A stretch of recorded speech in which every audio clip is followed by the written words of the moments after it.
வாயால் பேசுவதோ அல்ல அது உள்ளூர உணர்வால் உணர்வதோ இப்படி தான் நம்மளுடைய உயிரை நாம் பாதுகாத்து வர்றதை என்னோட வாழ்க்கையில் அந்த குளத்துல இறங்கினேன், நீச்சடிச்சு போனேன். என் வயசுக்கு 45 வயசில் நான் அவ்வளோ பெரிய குளத்துல போயிருக்க முடியாது, போகக்கூடாது. அங்கே போயிட்டு சும்மா காலை உள்ளே விட்டேன். காலை விட்டால் ஒரு ஆள் உயரம் தானே இருக்க போகுதுன்னு போது போது போது உள்ளே போகுது.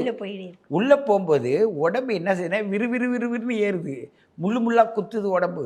அந்த உயிர் வந்து என்னை விட்டு போக போகிறது தெரியுது. அப்போ ஒரு யோசனை வருது, வெங்கடேசா உன் பேரை சொல்லி யாகத்தை வளர்த்துருக்காங்க, நேற்று தான் யாகம் முடிஞ்சிருக்கு, இன்றைக்கி நான் செத்தேன்னா இந்த குளத்து பேர் என்ன அவசா குளம் கிடையாது, ராஜேந்திரன் இறந்து போயிட்டான்.